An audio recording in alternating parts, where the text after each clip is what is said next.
Hello students, मैं राकेश कुशवाहा आप सबके लिए ला रहा हूँ अकाउंट चैप्टर 1 का वीडियो स्टार एजुकेशन की तरफ से। अब हम अकाउंट भाग 1 पढ़ने जा रहे हैं, जिसमें पहला चैप्टर है साझेदारी विषय प्रवेश।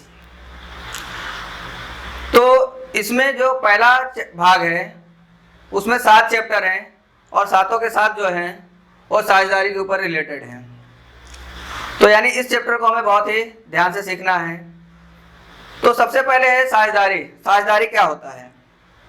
साझेदारी अगर सामान्य शब्दों में कहो तो दो या दो से अधिक लोग मिलकर जब लाभ कमाने के उद्देश्य से कोई भी धंधा करते हैं वो धंधा कानूनी अनुसार होना चाहिए, उसे कहते हैं साझेदारी।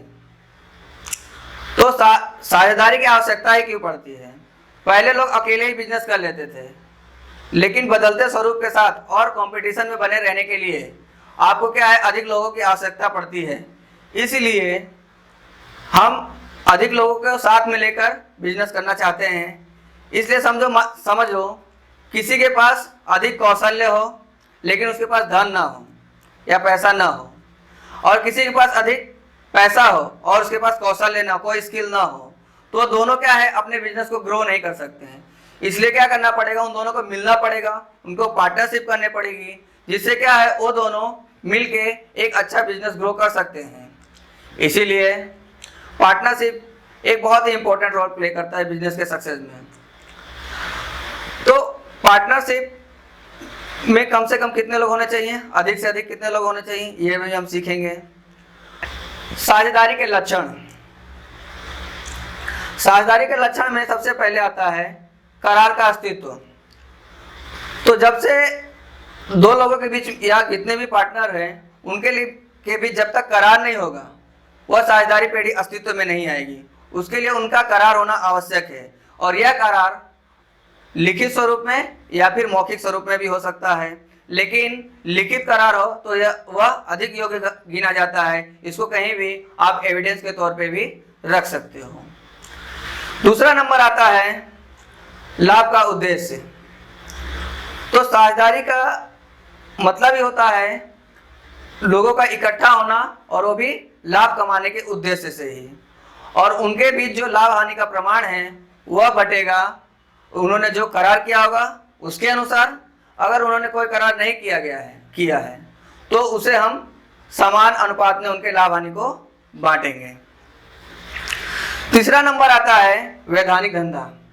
उनके बीच में हुआ धंधा क्या है, वैधानिक होना चाहिए, यानी कानूनी प्रोसीजर के अंतर्गत आना चाहिए। ऐसा कोई भी इनलीगल धंधा उन लोग नहीं कर सकते हैं। अगर उन लोग इनलीगल धंधा करते हैं तो क्या है, पार्टनरशिप एक्ट के अंतर्गत वह नहीं आएगा।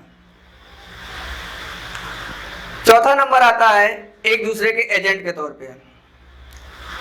साझेदारी पेढ़ी में वो सभी साझेदार मिलके अथवा सभी की ओर से कोई एक उनके प्रतिनिधि के तौर पे काम करता है, वो उनके बिजनेस को आगे रन करता है।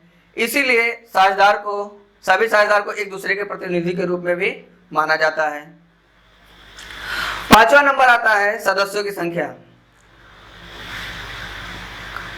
पार्टनरशिप एक्ट 1932 के अनुसार सदस्यों की संख्या कम से कम 2 और अधिक से अधिक 50 हो सकती है। और छठा पॉइंट आता है अमर्यादित जिम्मेदारी। साझेदारी की जो जिम्मेदारी होती है वह संयुक्त रूप से और व्यक्तिगत रूप से अमर्यादित होती है। जब धंधा का दायित्व संपत्तियों से अधिक हो जाए या संपत्तियां बेचने पे भी उस दायित्व को चुकाया न जा सके, ऐसी परिस्थिति में जो धंधे के साझेदार होते हैं वह अपने व्यक्तिगत संपत्ति लाके भी उस दायित्व को पूरा करेंगे।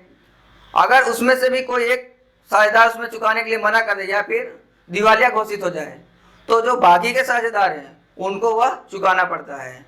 इसीलिए जो धंधा के साझेदार होते हैं उनकी जिम्मेदारी अमर्यादित होती है। वह अपने व्यक्तिगत संपत्ति में से भी लाकर उनको दायित्व को पूरा करना पड़ता है। 7वां पॉइंट आता है पेढ़ी की मालिकी और संचालन। तो पेढ़ी जो धंधा के साझेदार होते हैं वह धंधाकीय पेढ़ी के मालिक होते हैं और उनका संचालन सभी के द्वारा संयुक्त रूप से या फिर किसी एक के द्वारा प्रतिनिधि के रूप में किया जाता है। तो ये क्या है हुआ, ये साझेदारी करार के कुछ लक्षण हुए। अब साझेदारी करार में करार क्या है उसके विषय में हम जानते हैं। साझेदारी करार पत्र। साझेदारी करार पत्र यह साझेदारी पेढ़ी का संविधान है और इस संविधान के दायरे में ही रह के कंपनी को सभी निर्णय लेने होते हैं और सामान्य रूप से साझेदारी करार पत्र में निम्नलिखित बातों का समावेश होता है, जिसमें सबसे पहला आता है साझेदारों की जानकारी। इसमें प्रत्येक साझेदार का नाम, पता, अन्य जरूरी विगतें लिखी जाती हैं। दूसरा आता है पेढ़ी का विवरण। इसमें पेढ़ी का नाम, पता और अन्य विवरण आती है। अब यहाँ साझेदार और साझेदारी पेढ़ी में अंतर होता है, यह आपको समझना अति आवश्यक है। इसी में तीसरा नंबर आता है धंधा का प्रकार। यह जो साझेदारी पेढ़ी हमने बनाई है वह किस प्रकार का धंधा करेगा वह इसमें उल्लेख होना आवश्यक है। चौथा नंबर आता है साझेदारी का प्रारंभ, यानी इस साझेदारी पेढ़ी किस तारीख से अस्तित्व में आई है, इसका कार्य कब से शुरू होता है, यह उल्लेख करना बहुत ही ज़रूरी है और इसका उल्लेख साझेदारी करार में ही किया जाता है। 5वां नंबर आता है पूंजी। प्रत्येक साझेदार को कितनी पूंजी लानी है, किस प्रमाण में पूंजी लानी है, यह उसमें उसका उल्लेख किया जाता है। प्रत्येक साझेदार को पूंजी लाना आवश्यक भी नहीं होता है। 6वां नंबर आता है पूंजी का ब्याज। साझेदारी करार में प्रत्येक साझेदार द्वारा लाई गई पूंजी पर कितना ब्याज देना है इसका उल्लेख किया जाता है। अगर साझेदारी करार में इसका उल्लेख न किया गया हो तो किसी भी साझेदार को पूंजी पर ब्याज नहीं दिया जाएगा। इसमें अगला नंबर आता है आहरण। प्रत्येक साझेदार पेढ़ी में से अधिक कितना आहरण कर सकता है, उसकी लिमिट कितनी होगी, उसका भी उल्लेख साझेदारी करार में किया जाता है। 8वां नंबर आहरण का ब्याज।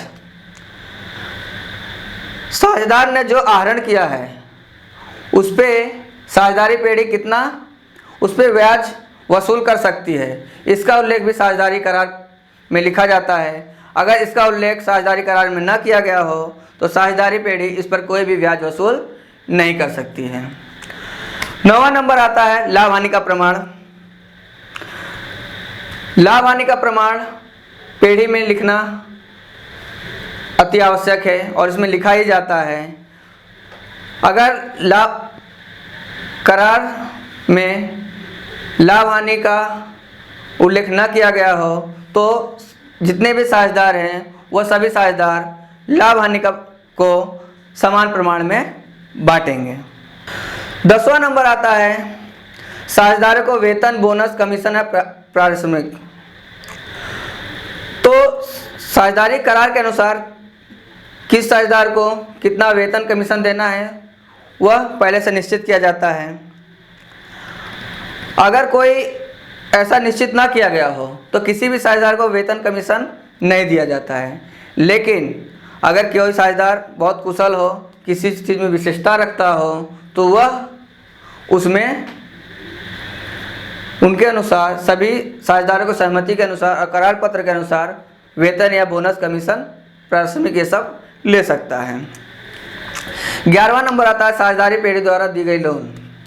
अगर किसी साझेदार ने पेढ़ी को लोन दी हो तो वह साझेदार उस लोन के ऊपर कितना ब्याज वसूल करेगा, उसे कितना ब्याज दिया जाएगा, इसका उल्लेख साझेदारी करार में किया जाता है। और जितना किया जाता है उस अनुसार ब्याज दिया जाता है। अगर साझेदारी करार में इसका उल्लेख न किया गया हो तो उस साझेदार को 6% की दर से उस पर ब्याज दिया जाएगा और यह लोन की ब्याज साझेदारी पेढ़ी के लिए एक खर्च माना जाता है। 12वां नंबर आता है ख्याति। नए साझेदार के प्रवेश के समय या किसी पुराने साझेदार की निवृत्ति के समय ख्याति की गणना किस प्रकार करनी है, इसका उल्लेख भी करार में किया जाता है, साझेदारी करार में किया जाता है। 13वां नंबर है प्रवेश निवृत्ति। नए साझेदार के प्रवेश के समय क्या शर्तें रखनी है।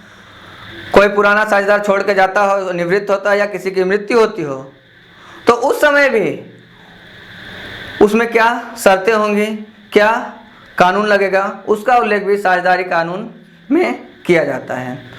और सबसे अंतिम पॉइंट आता है पेढ़ी का विसर्जन। अगर पेढ़ी का विसर्जन करना हो तो वह किस नियम के अंतर्गत करना है, उस समय ख्याति की गणना किस प्रकार करेंगे, ये सब चीज़ों का उल्लेख भी साझेदारी करार में किया जाता है। तो यह हमारा साझेदारी करार में किस किन चीज़ों का समावेश होता है, ये इन सब पॉइंटों की हमने थोड़ी चर्चा की है। अब अगला, अगर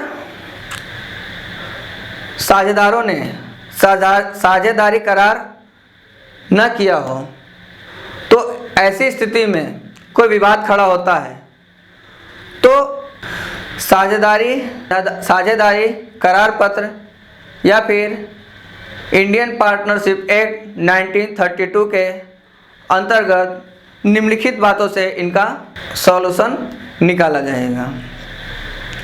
जिसमें पहला आता है पेढ़ी के प्रत्येक साझेदार को पूंजी लाना आवश्यक नहीं है। साझेदार अपनी आपसी समझबूझ से पूंजी ला सकते हैं और कोई साझेदार ने पूंजी लाया है तो उस पर कोई भी ब्याज नहीं चुकाया जाएगा। साझेदारों के बीच में लाभ हानि का प्रमाण जो रहेगा वह समान अनुपात में बटेगा। साझेदार कोई आहरण किया है तो उसके ऊपर ब्याज नहीं वसूल कर सकता है।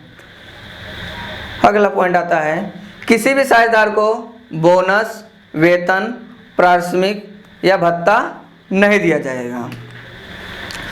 अगर कोई साझेदार साझेदारी पेढ़ी को लोन दिया हो तो उस पर 6% की दर से ब्याज ले सकता है। अगर पेढ़ी के किसी साझेदार ने योग्य खर्च किए हों तो वह उस कंपनी से वसूल करने का हक रखता है। अब इसी में अगला आता है साझेदारों के पूंजी खाता। साझेदारों के पूंजी खाता दो प्रकार से बनाए जाते हैं, अस्थिर पूंजी खाता और स्थिर पूंजी खाता। पहला अस्थिर पूंजी खाता में जब पूंजी खाता के वर्ष के प्रारंभ का शेष और वर्ष के अंतिम शेष दोनों समान ना हो, यानी वो दोनों बदलते रहते हों, तो उसे कहेंगे अस्थिर पूंजी खाता, जिसमें एक ही खाता बनाया जाता है साझेदारों के पूंजी खाता। दूसरा है स्थिर पूंजी खाता। स्थिर पूंजी खाता में साझेदारों के वर्ष के प्रारंभ की शेष और वर्ष के अंत की शेष दोनों स्थिर रहते हैं, समान ही रहते हैं। और जो अगला एक खाता बनाया जाता है साझेदारों का चालू खाता, जिसमें जो भी कमी वृद्धि होती है उसमें लिखा जाता है। तो इस प्रकार स्थिर पूंजी खाता में दो खाते बनाए जाते हैं, साझेदारों के पूंजी खाते और साझेदारों के चालू खाते। इस प्रकार हमने चैप्टर 1 के जो थ्योरेटिकल पॉइंट थे उसकी हमने चर्चा की और जो अभ्यास के जो भी क्वेश्चन हैं उसको हम अगले वीडियो में देखेंगे। आपने पहले चैप्टर का जो भी थियरी देखा, अब इसके जो न्यूमेरिकल क्वेश्चन हैं अभ्यास के उसको हम अगले वीडियो में देखेंगे। आपको इस वीडियो में क्या सीखने को मिला, इसमें क्या अच्छी चीज़ें लगी, क्या आपको मिस्टेक लगा, उसको कमेंट सेक्शन में ज़रूर दर्शाएं, क्योंकि आप अगर हमारी गलतियां बताओगे तो ही हम उसके सुधार कर पाएंगे। और वीडियो देखने के लिए धन्यवाद।